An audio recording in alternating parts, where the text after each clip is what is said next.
अस्सलाम वालेकुम नाज़रीन, ड्रामा सीरियल दस्तक की आने वाली एपिसोड बहुत इंटरेस्टिंग होने वाली है क्योंकि अब आने वाली एपिसोड में सैफ की मां खुद ही किरण के घर पहुंच जाएगी जहां वो अपने पोते को वापस लेने का मुतालबा करेगी।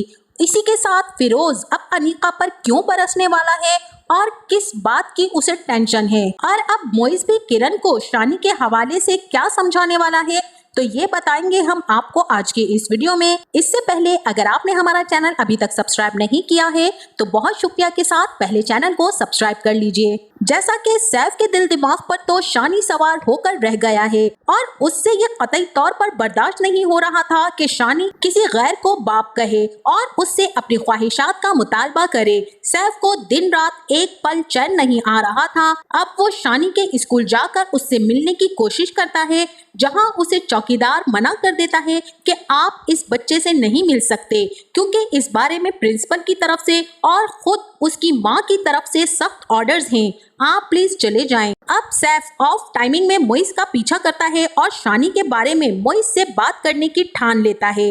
तभी फूड कोर्ट में जाकर मोइज से सैफ जैसे ही बात करने लगता है तो वहां मोइज सैफ को साफ साफ लफ्जों में समझा देता है कि अब वो किरण या शानी का पीछा ना करे क्योंकि शानी उसका बेटा और किरण अब उसकी बीवी है। लेकिन सैफ को तो उससे कोई सरोकार ही नहीं था कि मोइज और किरण के रिश्ते और उनके ताल्लुक से, मगर सैफ सिर्फ अपने बेटे से मिलना और उसे हासिल करना चाहता है। तभी मोइज ने सैफ को अच्छी तरह से ये समझा दिया कि होगे तुम उसके बायोलॉजिकल फादर, लेकिन पैदा कर देने से कोई इंसान माँ या बाप नहीं बन जाता, मगर बाप बन जाने के बाद तो बाप बनकर दिखाना पड़ता है, अपनी ख्वाहिशात और नफ्स को मारना पड़ता है, फिर एक मर्द जाकर कहीं बाप बनता है। और अगर तुमने इसमें से कुछ भी किया होता तो आज तुम यूं मेरे सामने ना खड़े होते। सैफ को तो बहुत ही गुस्सा आ गया कि मोइज उससे किस तरह से और क्या बात कर रहा है। सैफ का गुस्सा वैसे ही पल में सातवें आसमान को छू जाता है, इसीलिए मोइज से भी वो लड़ पड़ा कि पहले खुद की औलाद पैदा करो फिर बात करना। लेकिन मोइज ने सैफ को ऐसा आईना दिखाया कि सैफ को भी अपनी हकीकत जानकर ऐसा झटका लगा कि वो गाड़ी से एक्सीडेंट ही करवा बैठा क्योंकि उसके दिल और दिमाग उसके काबू में ही नहीं थे। उसे बार बार मोइज की बातें ही याद आ रही थी, इसी वजह से उसका एक्सीडेंट भी हो गया। लिहाजा अब किरण ने भी मोइज को जहां सारी हकीकत बता दी है और वहीं उसी के साथ मोइज ने भी उसे अपनी ऑनलाइन जॉब के बारे में बता दिया है। अब नाजरीन वहीं दूसरी तरफ किरण फिर से प्रेग्नेंट हो गई है, इसीलिए वो फार्मेसी से दवाएं लेने जब गई तभी सैफ की वालदा ने उसे वहां पर देख लिया और वो समझ गई कि किरण अब फिर उम्मीद से है। लिहाजा अब सैफ की मां किरण के घर जाएंगी जहां वो अब खुद मिन्नत समाजत करेंगी मोइज से। मोइज जैसे ही दरवाजा खोलेगा तब सैफ की वालदा घर में आ जाएंगी और मोइज से कहेंगी कि मैं सैफ की वालदा हूँ और मुझे आपसे ही मिलना था, आपसे ही मुझे बात करनी थी। मैं आपको कुछ बताना चाहती हूँ और वो ये कि किरण मेरी बहू थी और मैं ही किरण को अपनी पसंद से बहू बनाकर लाई थी, जबकि मैं जानती भी थी कि मेरा बेटा कहीं और इंटरेस्टेड है। लेकिन बेटा मुझे इस बात का बिल्कुल भी अंदाजा नहीं था कि मेरा बेटा खुद अपने हाथों से अपनी जिंदगी को बर्बाद कर लेगा। बेटा मोइज आप एक समझदार इंसान हो और मैं आपसे दरख्वास्त करती हूँ कि मेरे बेटे की जिंदगी में अब औलाद मुमकिन नहीं है क्योंकि उसकी बीवी बांझ है और अब सैफ फरियाद को छोड़कर फिर से शादी नहीं करना चाहता है। सैफ सिर्फ अपना बेटा शानी चाहता है कि किसी तरह उसका बेटा उसे मिल जाए। अब मोइज उनसे कहेगा कि ये फैसला तो किरण खुद ही करेगी, इस मामले में मैं आपकी कोई मदद नहीं कर सकता क्योंकि शानी की मां किरण है। लिहाजा अब सैफ की मां मोइज से कहेंगी कि बेटा ममता तो हर मां के अंदर होती है, लेकिन बाप का प्यार सिर्फ और सिर्फ अपनी औलाद के लिए खालिस होता है। वो कभी भी नहीं चाहता कि उसकी औलाद को कोई सौतेला रिश्ता वो प्यार और मोहब्बत दे जो उसका अपना हक है। बेटा मैं आपसे हाथ जोड़कर दरख्वास्त करती हूँ कि किसी तरह आप किरण को समझाएं। अब माशाल्लाह उसने फिर शादी कर ली है, अल्लाह उसकी गोद फिर भर देगा, लेकिन सैफ महरूम रह गया है, इसीलिए अब सैफ को शानी लौटा दें तो आपकी बहुत मेहरबानी होगी। बेटा मोइज मेरी आपसे एक रिक्वेस्ट है कि आप किरण को जरूर समझाइएगा। मोइज तो सैफ की माँ को बहुत इज्जत और एहतराम से बिठाकर सारी बात सुन लेगा और किरण उस वक्त घर पर मौजूद नहीं होगी। क्योंकि वो शानी को स्कूल पिक करने के लिए गई होगी। मगर किरण जैसे ही घर आएगी तब वो सैफ की वालदा को इस तरह से बैठा देखकर हैरान हो जाएगी। सैफ की वालदा किरण को देखकर खड़ी हो जाएंगी और उसे सलाम दुआ करेंगी और उसकी खैरियत पूछेंगी। लेकिन अब किरण सैफ की माँ से भी दो दो हाथ करने वाली है। किरण की ममता इस बात को गवारा नहीं करेगी, इसीलिए वो अब सारी तमीज और अदब को बालाए ताक रखकर सैफ की वालदा को खूब सुनाने वाली है। सैफ की वालदा तो वहां से चली जाएंगी, मगर अब मोइज किरण को रिलैक्स करेगा और पानी लाकर देगा। किरण का भी एक एक लम्हा अब उसे जीना दुश्वार करने लगा है।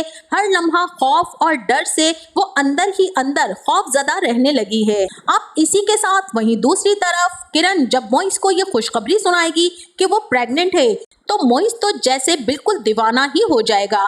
इसी खुशी में वो अपनी माँ को न सिर्फ कॉल करेगा बल्कि उनसे मिलने चला जाएगा और अपनी खुशी को शेयर करेगा।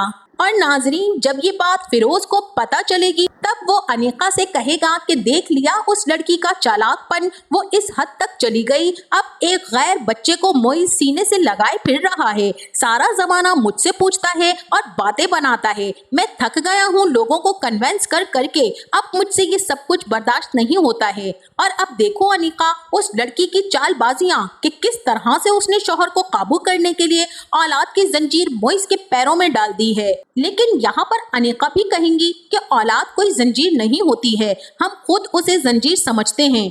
बहरहाल नाजरीन, आप सैफ की वालदा जब घर वापस जाएंगी तब वो सैफ को सारी सूरत हाल से आगाह करेंगी कि मैं मोइज से बात करके आई हूँ। किरण तो अभी भी नहीं मान रही है और बहुत ही शोर कर रही है, लेकिन मुझे उम्मीद है कि वो लड़का अब उसे राजी कर लेगा, क्योंकि मुझे लगता है कि अब उनके भी औलाद जल्द ही होने वाली है। ये बात सुनकर तो सैफ खुश हो जाएगा और उसे किरण के वो दिन याद आ जाएंगे जब शानी होने वाला था और सैफ ने कम से कम उन दिनों में तो किरण का अच्छे से ख्याल कर ही लिया था। लेकिन सैफ की माँ की ये सारी बातें सुनकर तो फरियाल आपे से बाहर हो जाएगी और कहेगी कि आप ये सब कुछ मुझे सुनाना चाहती हैं ना, और मुझे जताना चाहती हैं कि मैं माँ नहीं बन सकती हूँ और आप अब जबरदस्ती शानी को इस घर में लाकर ही रहेंगी, और मैं आपकी हर बात का मतलब बहुत अच्छे से समझती हूँ।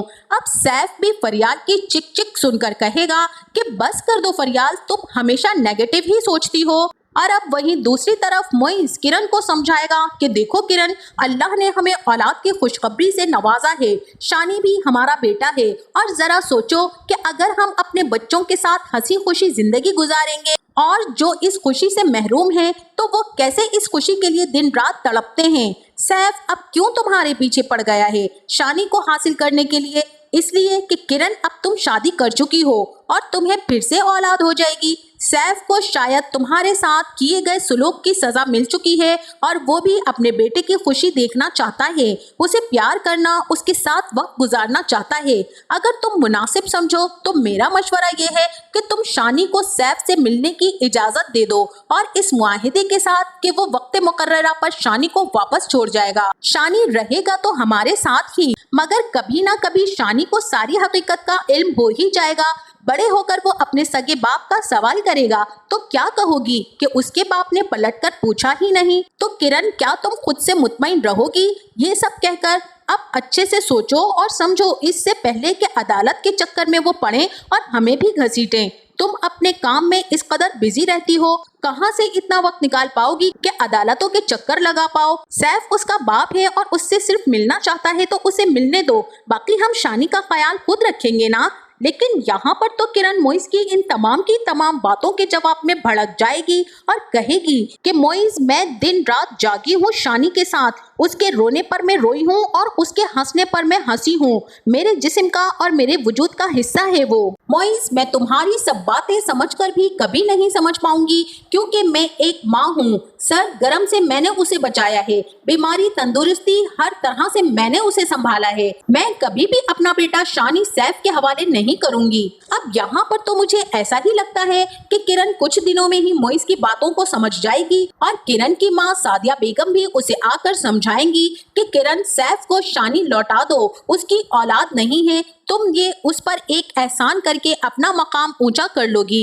एक बाप को उसकी औलाद की खुशी वापस लौटाकर तुम्हें अल्लाह ताला अजर ही देगा। और उसने देखो फिर से तुम्हारी गोद भर दी है, शायद इसीलिए कि वो तुम्हें आजमाना चाह रहा है। तुम इस आजमाइश में पूरा उतर कर दिखाओ और दिल बड़ा करके सैफ को शानी से मिलने की इजाजत दे दो। मोइस बिल्कुल ठीक कह रहा है, तुम्हें मोइस की बात को मान लेना चाहिए और सैफ को शानी से मिलने की इजाजत दे देनी चाहिए। तो नाजरीन, आपका इस बारे में क्या ख्याल है? क्या किरण अपने दिल पर पत्थर रखकर मोइस का फैसला मान लेगी या फिर सैफ को अदालत में घसीटेगी? हमें इस बारे में अपनी राय से जरूर आगाह कीजिएगा। जाते जाते वीडियो को लाइक और चैनल को सब्सक्राइब करना ना भूलिएगा। अपना बहुत सारा ख्याल रखिएगा। मिलते हैं नेक्स्ट वीडियो में, तब तक के लिए अल्लाह हाफिज।